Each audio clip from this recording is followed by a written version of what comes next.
नमस्कार दोस्तों, आइए नजर डालते हैं आज 23 अप्रैल बुधवार सुबह 6:15 बजे राजस्थान की 15 बड़ी खबरों पर।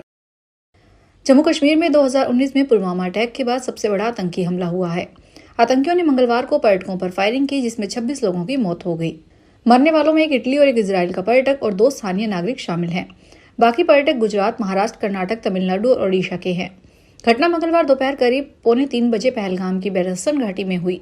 मीडिया रिपोर्ट्स के मुताबिक आतंकवादियों ने एक टूरिस्ट से नाम पूछा, फिर उसके सिर में गोली मार दी।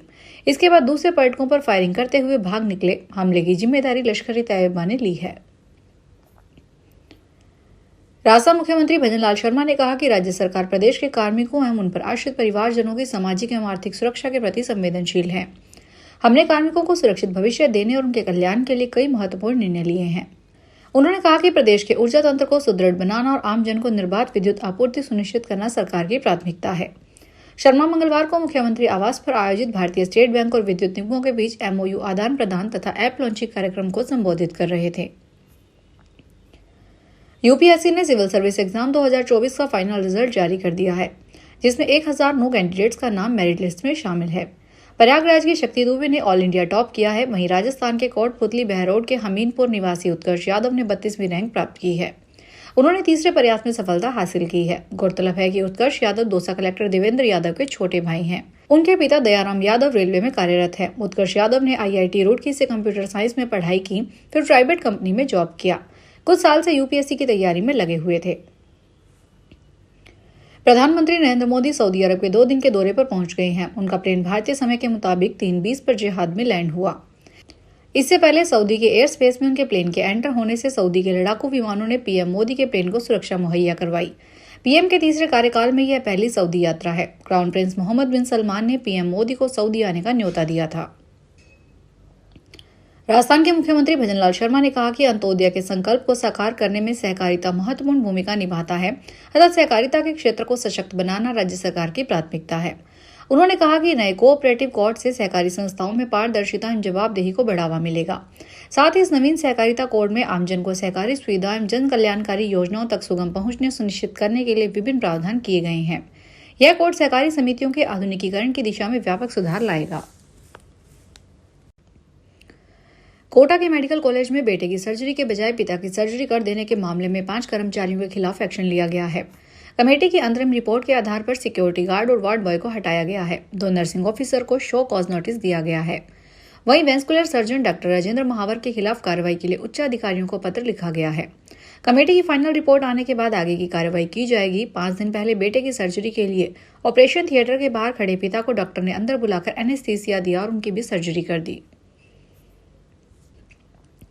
केंद्रीय सहकारिता राज्य मंत्री कृष्णपाल गुर्जर ने कहा, मोदी का विरोध करते करते राहुल गांधी देश विरोधी बन गए हैं। कर्नाटक और तेलंगाना जैसे राज्यों में धर्म के आधार पर आरक्षण का प्रावधान कर संविधान का मखौल उड़ाया जा रहा है। मंत्री कृष्णपाल गुर्जर मंगलवार को दौसा के रावत पैलेस में डॉक्टर भीमराव अंबेडकर सम्मान सभा को संबोधित कर रहे थे। हिंडौली जिले के सबसे बड़े गुड़ा बांध की नहरों की सूरत जल्द सुधरने वाली है। नहरों के निर्माण व मरम्मत के लिए गत बजट सत्र में राज्य सरकार ने 30 करोड़ रुपए की घोषणा की थी, जिससे जल संसाधन विभाग द्वारा एस्टीमेट तैयार कर टेंडर प्रक्रिया शुरू कर दी गई। जानकारी के अनुसार बरसों से गुड़ा बांध की नहरों की मरम्मत की दरकार थी। सिंचाई के लिए पानी छोड़ने पर कई जगह व्यर्थ जाता था।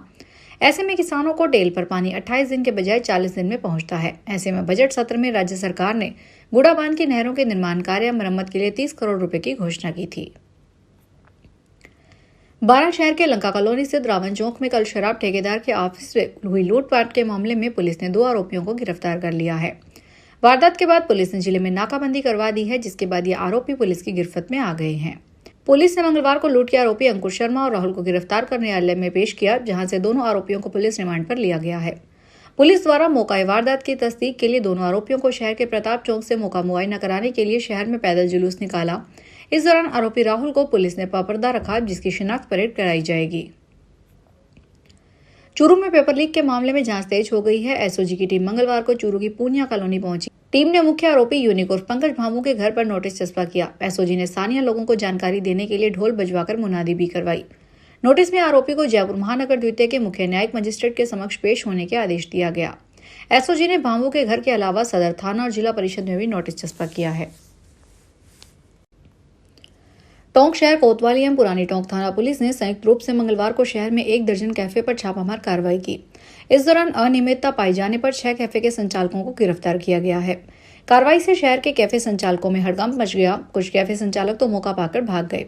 वहीं जो मिले उनसे पुलिस ने पूछताछ की। कैफे संचालक पुलिस को पूछताछ में संतोषप्रद जवाब नहीं दे पाए। बता दें कि गत दिनों शहर में नियमों की अवहेलना कर अवैध रूप से कैफे संचालन करने की शिकायत पुलिस और प्रशासन को मिल रही थी। इसे गंभीरता से लेते हुए विकास सांगवान ने इन पर कार्रवाई करने के निर्देश दिए। रींगस पुलिस ने मंगलवार को 2.5 करोड़ रुपए के गबन के मुख्य आरोपी को गिरफ्तार कर लिया। आरोपी धीरज साखुनिया को बुधवार को न्यायालय में पेश किया जाएगा। थाना प्रभारी सुरेश कुमार ने बताया, शाहपुर ठीकरिया निवासी धीरज साखुनिया को गिरफ्तार किया गया है। वह 4 कंपनियों के खातों का काम देखता था। इस मामले में पुलिस पहले ही 7 आरोपियों को गिरफ्तार कर चुकी है। यह मामला 22 फरवरी 2024 को सामने आया था। राजस्थान के कैबिनेट मंत्री एवं अलवर प्रभारी मंत्री डॉक्टर किरोड़ी लाल मीणा ने मंगलवार को अलवर कलेक्ट्रेट में अधिकारियों के साथ बैठक करके विभिन्न मुद्दों पर चर्चा की। डॉक्टर मीणा ने जिले में पानी की समस्या पर अधिकारियों से जवाब मांगते हुए अवैध रूप से जमीनों पर कब्जे के मामले में सख्त कार्रवाई करने के निर्देश दिए। उन्होंने सरिस्का में बड़े होटलों की ओर से किए गए कब्जे की पुरानी रिजोर्ट की समीक्षा भी की। डॉक्टर मीणा ने कहा कि अलवर में अमन बाग होटल की फाइल ही नहीं है। अधिकारियों ने भी ढूंढी लेकिन फाइल नहीं मिली। राजस्थान के मुख्यमंत्री भजनलाल शर्मा ने झालावाड़ जिले को सिविल सर्विस डे पर विशेष सम्मान से नवाजा है। जिला कलेक्टर अजय सिंह राठौर ने स्वास्थ्य भवन में आयोजित साप्ताहिक समीक्षा बैठक में इसकी जानकारी दी। कलेक्टर ने अधिकारियों को निर्देश दिए कि वे अपनी नेतृत्व क्षमता और मनोबल को मजबूत रखें। उन्होंने कहा कि सभी अधिकारियों को अपने विभाग की फ्लैगशिप योजनाओं की प्रगति की जानकारी होनी चाहिए। प्रगति कम होने पर उसे बढ़ाएं और अच्छी होने पर उसे बनाए रखें।